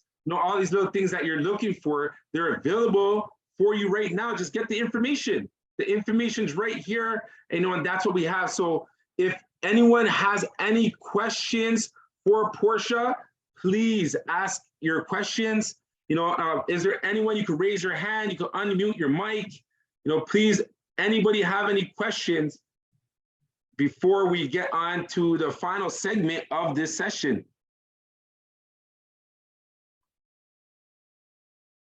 So Juliana said, amazing presentation, Portia. And that's great. So it shows that you did give a lot of good value. A lot of people underlook credit, but it definitely is a big deal. As a real estate broker, the only way a deal can happen is if the person qualifies for financing, right? And that the bottom line of that is credit. We see Zach has his hand raised. Zach, please unmute your mic and talk to us. Hi, I'm actually a girl. My name is Zakia, but people just call me Zach for short. Okay, Zakia. Oh yeah, great presentation, Portia. I did have a question in relation to lending. So with personal line of credit, what is your advice or take on if someone wanted an increase? Because I know that they say, let the banks or the institutions offer you money as opposed to asking, but what if you're just waiting and they're not offering? Is there any position you can put yourself in to increase your chances of getting a credit increase on a personal line of credit? So yeah, that's my question. So when it comes to, like I said, let the lenders give you, because at the end of the day, when you call them for an increase, what's going to happen? They're going to look at all those categories to make sure that you're in line to be able to get it. So if you are proactive and do all those things that they're going to be looking at, right, then that will set you up in the right way. So a lot of times banks are looking, a lot of people are looking at utilization. I remember when I was working at the bank, I had an 85-year-old, I had to like automatically decline, okay? And the reason why I had to decline because it was risky. She had a $400K mortgage. I don't know why she has a $400K mortgage at that age. She has limited fixed income. She was maxed out on everything. On top of that, she was calling for more. Right? So that is risky. So before you call the banks, make sure you are not highly utilized on everything. Make sure your income is in check, because they don't only look at credit. There's other factors as well. Maybe go online and research what are the calculations that they're utilizing, and do I fit in those calculations? What is my debt ratio like, right? Do I fit in all of that? Because all of those will become factors. And then also one thing that people don't understand is a lot of people have a lot of NSFs, right? Sometimes everything else will be perfect, but because you are consistently getting NSFs with the bank will also look at, if it's your bank that you bank with, they have more information to evaluate you. So if they're seeing consistent NSF, because NSF really is bad checks, writing bad checks, right? It's literally writing bad checks. So they look at all of that and they basically judge you. So I always say, you can't get upset for people judging you for how you present yourself. And in this way, your credit report and your profile is what's presenting you. So if you are proactive and take action steps to fix all those things, you will be able to be on the side where they're offering you, right? Every month, every 6 months, they will send you a credit offer. I get it all the time. And the reason why I take it is because if, let's say, especially with business expenses, I would take it because I want to reduce my utilization. But I also have to have a mindset that if I went from 3,000 to 10,000, I have a mindset, because I used it for utilization. I have a mindset of, I still have 3,000, not 10,000, right? And you keep within your means. Because once it starts going up there, then you're also over leveraging yourself, right? And even ask yourself, if you want an increase, are you over leveraging yourself? Is it going to impact your family's financial resources, right? What are your plans for the future? If you over leverage yourself, is it going to affect your ability to get a higher mortgage, right? So you have to put all of those factors in there. That's amazing. That's amazing. That's some really good insight, right? Your utilization level. So keep it at a certain percentage. But when they give you money, take the money, but try to stay within that limit, and you have that utilization, they're going to want to give you more. Thank you, Portia, for sharing that. And thank you, Zach, for the question. We appreciate your participation. Make sure you join us again next month. We're going to be on here every month for the whole year. All right, there's a lot of updates. As you guys see, like every week, there's a new announcement in the real estate market, right? So there's always new information, and that's why we want this platform, so everyone's fully informed. We have another question, Linda. Linda, please ask your question. Oh, hi. I'm so glad to be here. Great presentation. Now, my question is actually for a friend of mine, and he is owing the CRA, and he's not able to pay. And over the years, what has been happening is they'll be putting interest on the amount owing. So how is this person able? This is not going to be under any category called credit stuff, right? How is this person going to be getting out of this? Okay, so the thing about CRA is, the thing I love about the federal government is that anything concerning federal government is not going to impact your credit. They don't destroy your credit. However, Oh, really? Okay. provincial, yes. Because the reason why is because it's, for example, if you don't pay your traffic ticket, what's going to happen? When you go renew your license, right? They're Yes. going to get their money anyway, anyhow, right? Right. So what they're going to consistently do is that this person is no longer going to be able to get a lot of their incentives. So their GST, right? They don't touch your, if you have children, most of the time they don't touch your, they never touch your child tax because that's for your children. But your, everything else, like your GST, your HST, all those things are going to garnish that, right? But I believe that maybe, you know, sometimes we don't ask for help. I don't know why we are like this. Maybe it's culture, but we don't like to ask for help. So I will recommend, why don't you call the credit department in CRA? Tell them what's going on. Maybe come up with a payment arrangement that's going to be beneficial for the both of you. Because eventually, if this is going to continue to stress you, it's not going to go away. It's not going to just 7 years. It's not going anywhere. You're going to have to pay it. So come up with a feasible, you know, agreement with them. Call them and be honest, right? Ask for help. There's nothing wrong with asking for help, okay?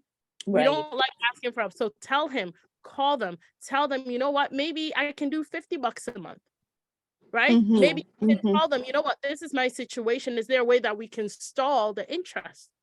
Right? But you have to communicate because you can't feed a closed mouth. That's right. Okay. That's great. Thank you. Yeah, and also another great thing as well, when you do call them, I know if you do work those payment arrangements for them, they're really reasonable with payment arrangements. You know, I would say I had a student loan situation that was going on back in the day, and it was dragging on forever. I'm like, okay, I gotta take care of this. And I contacted them, and you know, they worked out something very reasonable for me. It may have took longer for me to pay it off, but eventually it just paid off, right? It just eventually paid off, and it was something that just keep taking, and it went away, which is great. And just like Portia's saying, even if you are looking to buy a home or sell a home, you know, then the CRA, they're getting your money first. You can't do any of those things until, they won't let you do any of that until they get their money. You know? Okay. You know, so but the good thing is that, like what Portia said, it doesn't affect your credit. So that's a good thing. That's a good thing. That's great. It doesn't affect your credit, but remember, if let's say they request, if let's say even at a lender, right? If an A lender requests your notice of assessment, if they don't, you're fine. But if they request your notice of assessment, it's going to show that you owe. And because of that, they're going to want you to pay it before. And then one thing I want to let everybody know when it comes to student loans, I don't know if you guys know, but there's two portions. There's a federal and a provincial, right? Federal will never go to collections, but provincial will come after you. Right? So we have to be mindful. A lot of people's credit have been damaged because of the provincial aspect of it. Because, you know, what's his name? 𝗥𝗲𝗹 will take you to collection. So make sure you never let your credit, your student loan go into default to a point where you cannot come out of it, right? A lot of people are going through that. And also, please, if you want to talk to, please get a hold of me. A lot of us are addicted to payday loans, please. I'm telling you.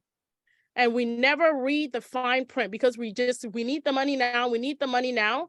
And then in the end, you go get a line of credit. Do you guys know that all these cash for you, cash money, their interest rate, even Easy Financial and all of them, their interest rate is almost 49%. Yeah. Almost 49%. So make sure that you are doing your homework, right? Because in the end, a lot of them just stop paying because bi-weekly, you're paying like $400 every bi-weekly. That's a lot of money in a year, right? And most of it is all interest, right? So get in contact with me. Let's do a financial analysis for you. Let's manage your cash flow. Yes, it is a ghetto trap. Let's manage your cash flow so that you don't feel like these are the only options that you have. And So see that survey, please. We keep on passing it around because it's that important. Yes. So Yeah. fill it out. Fill it out. We're here. Oh, you have more questions? Is there another question? Go ahead. Oh, I thought someone had another question. Okay, so yeah, so the form that Portia's talking about, I just want to have it here on the screen, so that you see the form. So it's a very simple form. So all we're asking, what city are you located in? How many properties do you own? What is your real estate investing goal, right? Have you met with your bank or broker about financing options, right? How much money can you get available to invest in a property? Please share your credit score, as Portia was talking about. If you don't know, and just type in unsure, right? And Portia can help you with that as well, to how you can find out what that is, right? Are you looking to invest in a property? Like when? Right now? In a few months? This year? Next year? After next year? Never? Right? So it's not only that you have to be ready right now, if you're ready next year or the year after, right now, maybe you do need to fix your credit a little bit and stuff like that. We're here for relationship building. All right. We're here to, help you get in a situation where you can invest, right? So whether it's 2 years from now, 5 years from now, 10 years from now, we just want to guide you in that position, to put you in that position. But if you are ready right now, we want to show you opportunities, right? Which is pretty much, where I want to get to as well, in terms of the next portion of that. So do you have a realtor that you're committed to working with? If so, please share their names, right? So if you have a realtor that you already work with, share their name. Like I said, we're in the business of cooperating. We'll work with your realtor as well. Even if we do service you, we'll make sure that your realtor is involved in some way, as well as mortgage as well. If you have a mortgage person, let us know. Right? We just want to know the full picture. We're not trying to step on any toes here. We're here to work together, collaborative as a community, right? And, are you willing to partner with other investors to buy real estate, right? Put yes, nor, maybe, right? If you're considering it, put it in there, because we do have other investors. Thank you to everyone who's already filled in the form. Today we have over 15 people that filled out the form. Right, so these are other people who are investors and are interested in investing, right? And what is your real estate objective?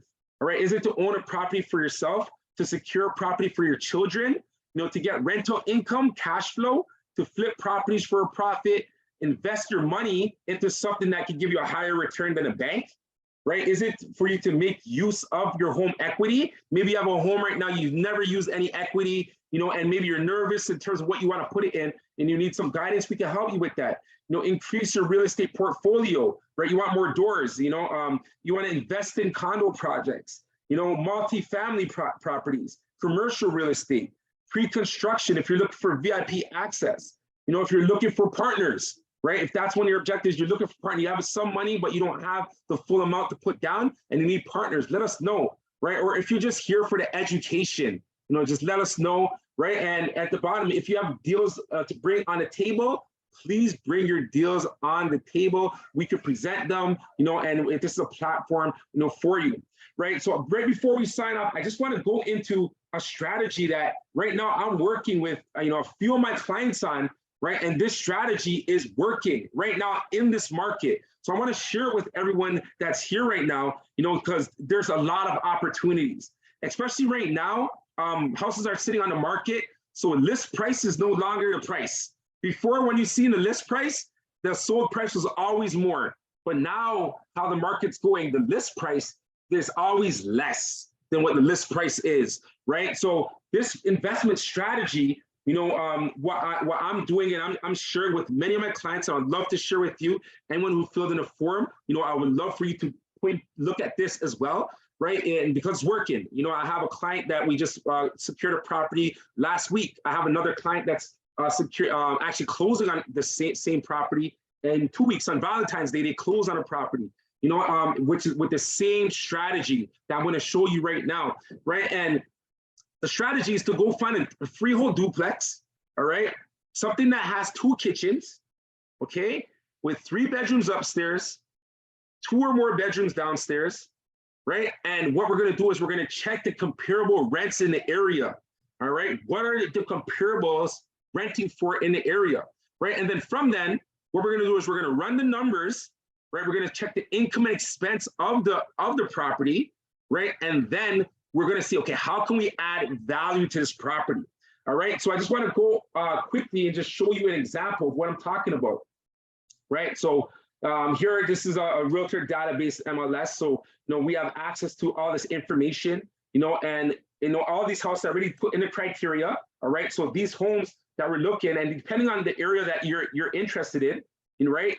We have, if you're on the East End, there's Oshawa, Ajax, and even if you're not on the East End, this is an investment opportunity, all right? So it doesn't matter where you are, right? You can actually go in on these houses, okay? So Oshawa is a good area because the price number in Oshawa is pretty decent, right? We have Pickering, you see some Scarborough homes there, Toronto, Mississauga. Another place I really like to bring my clients towards is like Kitchener, Cambridge, right? In this area, right? And then also the St. Catharines, Niagara region, right? Okay, and we're following that same strategy. So what's the strategy, right? Pretty much what the strategy is, I'll go to Oshawa, right? That's more GTA focused, right?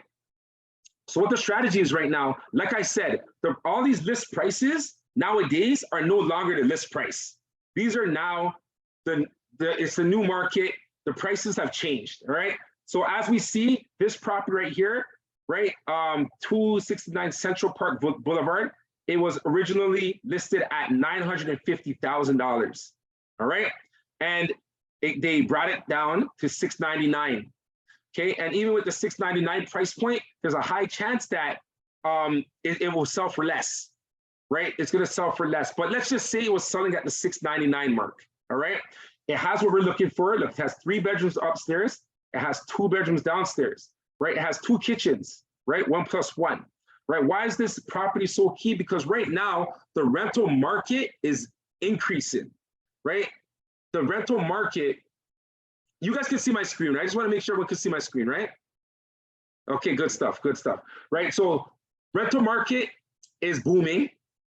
Rents are going up. So we can do the math. We can see these homes. So right here, this property upstairs is a unit and downstairs has a unit, all right? So you have 2 separate tenants that are living in this kind of property, right? We could take a look. Oh, it looks pretty nice inside. They got your living room. You got your 3 bedrooms upstairs. You got your 2 bedrooms downstairs, right? And what we're gonna do is we look at the comps. So $699, first off, let's see what the situation is. If you were to purchase this home, what would your situation be if you're gonna buy this home, right? You could go to a mortgage calculator, or you could reach out to someone like Portia or your mortgage broker, whoever you're working with, right? So we see the price right here, $699,000, right? So $699,000, right? And you want to try to get 20%. The reason why you want to get 20% is because you're avoiding mortgage insurance, all right? So mortgage insurance is if you put less than 20%, then you actually have to pay an extra premium on top of your mortgage, to actually get the mortgage. But when you put 20%, there is no mortgage insurance that's involved, okay? So in this scenario, you need $139,800. So that's why we're having an event right now, such as this real estate partner to invest, right? Because let's say one person doesn't have this, but 3 people, if you have $50K each, this is something that you can get involved with, right? So $139,000 is your down payment, right? So the mortgage required is $529, and you're looking at your total mortgage payment, which is at 6.09%. And Portia or your mortgage broker, they may even be able to get you a better rate as well. For then a 6.09, but we're just going to go with these numbers, just so you can get an idea. It is an average rate in the market right now, right? So you're looking at your total mortgage payment being around $31.78 per month, right? And then on top of that, of course, you have your property taxes that you got to pay for, right? So if we're looking at property tax, in this property right here, it's $41.88 a year, right? So $41.88 a year, we're going to divide that by 12, right? And it comes to $349, right? So if we go $349, in this calculator here, they have the utilities automatically inserted in there. So what I'm going to do is I'm going to deduct that $139, right? But utilities, you don't pay. It's always tenants that pay utilities, right? So in terms of the difference, these 2 added will give you your property tax, right? So you're looking at your monthly expense being $38.27, all right? So that will be your monthly mortgage that you're paying for, okay? So 3827, if that's what you're paying for, we want to put that in our little oh, sorry, let me go over here. Sorry, let me put this in here. Let me delete this. So the number that I came up with was 3827, right? So 3827, right? So that's your monthly expense, okay? Average insurance, you look around $250 to $300 per month, okay? Right? So, oh, sorry, so I'll put that here, 3827 here, 3827. And I have a little equation that's over here. Let me run it on this side because I kind of messed up the numbers. So 3827, right? And then 250, you're looking at insurance, right? And the property is 699, 139 is your deposit, right? And 245 was your thing. So 3827 plus insurance, you're looking at, these numbers are a bit off too, but you're looking at around $4,000, all right? So say $4,000 a month. I'm just gonna plug that in here, just so we save in terms of numbers, right? So now what we do from there is we're gonna look at our rental comps. We're gonna look at this property, right? We're gonna look at, okay, from this property, what are the rental comps in this area? And we're doing separate 3-bedroom and 1 washroom upstairs, and then we're gonna do a 2-bedroom, one washroom downstairs, right? So the address over here is 269, right? This site right here is Door Insights, if you want to know the site, right? So Central Park.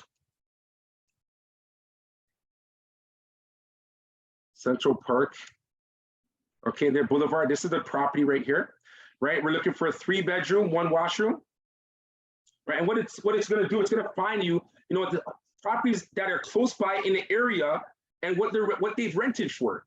Right, so this shows right now in the area what has rented for that is comparable to this property, right? So we see the rent estimate says $23.99, right? So $23.99, that's the upper level, right? So $23.99, right? That's for the upper level, right? And then the lower level for a 2-bedroom, 1 washroom for the same property on the basement, right? We're gonna go basement, we're gonna 2-bedroom, 1 washroom. We're gonna average it, see what the average rent is in the area. It's $1,811, right? So $1,811,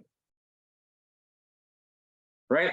So we see based on the numbers of going in, we have our insurance there, we have our taxes in there, right? So we know kind of, okay, this is pretty much our average in terms of what we're looking at, and we see, okay, you're 210 cash flow positive, right? So 210 and that's on an average. Right, so going back to the strategy, we know, okay, if we invest in this property, then we're going to be cash flow positive $210 every month, right? So you group up with partners, right? And this is what we're going to go more in detail with you, but you grouping up with partners, say 3 of you go in, you get this property, and then you're 210 cash flow positive every month, right? So the money that you have that's in the home, and now we know the value of the homes have gone down, eventually they're going to come back up. So the windfall of the home, eventually you're going to make money from, but in the meantime, you're not losing anything because we did the numbers, right? If you see over here, it says run the numbers. So we know that we're going to be cash flow positive. And then from there, when we know we're cash flow positive, how can we be more cash flow positive, right? The way that we can be more cash flow positive is by adding value to the property. How do we add value? We add laundry on both floors. Right, so you give each unit their own laundry. That's gonna make a tenant go in and want to pay more for this place than the other place because you have your own laundry. Right, it's not shared laundry, or it's not you don't have to go to the laundromat. You have your own private laundry. Right, what else? Stainless steel appliances. People love stainless steel appliances. Cathie will tell you. You go in, you show properties. Everyone's looking for stainless steel appliances. I'm sure everyone on here, you want stainless steel appliances. Right, these are value adders, right? They add value to the property, right? What else can you do? Make sure that you can have a large enough parking so that, both upstairs and downstairs, they don't have to move their cars in and out in order for each other to get in and out of the place, right? So you're thinking about convenience, right? You may want to do renovations. Yes, there may be an initial renovation cost, that you have to put inside the place, but that's just a one-time cost that you're doing. right? After over time, as you're paying in the house and the value is going up, you get all of that back. All right, so this is a strategy that, you know, I'm working with clients all over right now. Like in terms of the area, I just have them pinpoint what area works best for them. We run the numbers, and you can even do this in the GTA. It's just that you have to have more down. You have to put more money down in order to get to that cash flow positive situation, right? Because the more you put down, then, you know, the less you're going to pay on your mortgage, right? But the rents are going up, right? So you just have that spread, you know, and just put yourself, even if you're $50 cash flow positive, you win, right? Don't worry about utilities because the tenants pay the utilities, right? Anyone that's here that already has an investment property, you know what I'm talking about, right? Sometimes you forget you have a property, right? Because everything's just being taken care of, right? So I'm bringing this here. So as with this webinar, so we want to bring deals to the table, right? There's many deals that are available, you know, and a lot of people who actually fill the form out, we're going to reach out to you. You know, if you like the strategy that I just shared with you, you know, I want to sit down with you and let's go over the strategy. Let's go and let's see what area we can find you a good opportunity in. All right, and we do have off-market stuff like what Cathie was saying. We have off-market opportunities as well, right? But this is a great strategy, especially right now, because the prices are low, right? Every list price that you see right now, I'm telling you right now, is no longer the list price. The prices that you're seeing right now are the prices that is lower than that. No one's giving ask right now. Everyone's always, we're giving lower than asking, right? And people are taking it because at the end of the day, you know, the price of value has gone up. So the seller's still making money from it, right? But at the same time, they let it go. They're not trying to concern themselves about, you know, these new interest rates. But you as a buyer, you could put yourself in a position where you could own real estate, all right? So, you know, I just wanted to share that strategy with you, just you know, a quick little thing, but obviously there's more, you know, for us to share, and that's why we're gonna do this every single month. You know, if you like that strategy, at least, you know, raise your hand or show a one or something like that, you know, because this, okay, yes, you know, it's a great strategy. I'm telling you, it works because you're actually going in the property knowing exactly what to expect, right? So you're buying the property knowing that you're going to be cash flow positive, right? And then we add value so that that amount can even be more than what we're seeing, right? Yes, thank you, May. She said, great strategy. She loves it. May, please fill out the form. Let's work together, you know, and the people that are on here, let's come together. Let's create wealth, right? Create Wealth Network. I post the link in there as well. We have a network right now, like-minded people. We're here to create wealth. The MAP book is a book of wealth creation. It's a book to help you manifest your goals and your dreams. You know, it's an annual program, 365. You enroll in the program, you will see amazing results from being in the program. You know, as we just posted there again. And before we sign off, does anyone have any questions that you want to leave us, or even any input that you want to share before we leave?